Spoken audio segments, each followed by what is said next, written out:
In this video, we're going to look at how you can adapt your heel raise exercises for your Achilles pain if you have pain under the ball of your foot, or perhaps you have a Morton's neuroma where the little nerve gets pinched between the bones. Because if that's the case, then doing heel raises, which is the main exercise we tend to do for that, can really aggravate it. Now, for those of you who don't know me, my name is Maryke. I'm one of the physiotherapists from treatmyachilles.com, where you can get online physiotherapy assessment as well as treatment for your Achilles injuries. Have a look at the description of this video if you want a link to our website.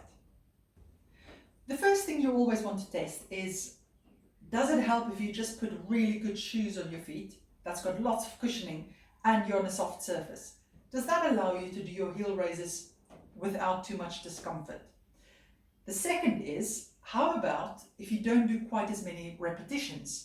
You may have been told that you've got to do 3 sets of 15, but by number 12, that really starts to cause trouble.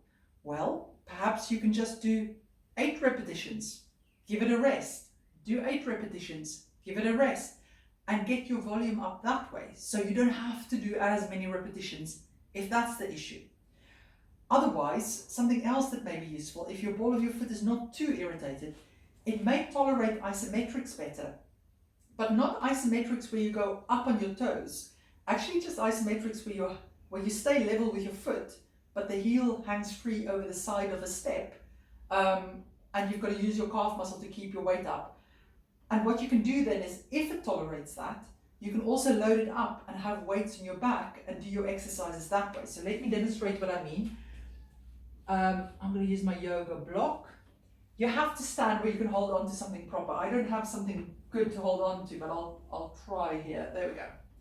So you can see I'm not standing with my foot up. I'm not standing with my heel dropped down below the level of the step, because it's not a stretch. I want to keep it level. I want to keep it at that level, and that's where I keep it. And you'll maintain it for how many ever seconds your physio is advised. So 30 to 45 seconds is usually a good time to go for. Again, it depends on your foot. It depends on what irritates it or not. Figure out what the best weight is to do it with and the length of time to start getting some results for yourself. Now, it may be that your foot is just way too uncomfortable. You can't even do this, and it doesn't help to put shoes on. It just doesn't work. In that case, you may have to use an exercise band rather than do a standing exercise. To use the band, I tend to find it useful if I place a block or something under my calf. You can use a rolled up towel or anything like that. It just allows your ankle to be free to move, that it doesn't stick to the floor.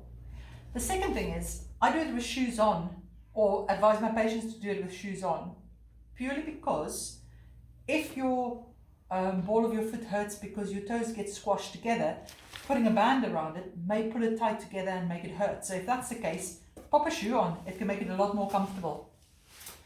You're looking for slow movement, so exactly the same as if you were doing heel raises. And there we go. Let me just get that position right. You want to be pushing it down in a straight line and bringing it back up nice and slow. There we go. And you're not keeping it there for ages. We're not trying to do a stretch. You're doing a strength training exercise. If you overstretch it, it can make your Achilles hurt more. So you want to be doing it up and down. And you could also just do it as isometrics. But the band doesn't really give that much resistance. So you've got to progress in the resistance you use with it, and even double up. And if you find that you can do it with body weight, that's the way to go. But if you can't, then the band is a good midway for that. Excellent. I hope you found that useful. And remember, if you need more help with your Achilles injuries, you're welcome to consult one of us via video call. The link to the website is in the description of this video. Take care.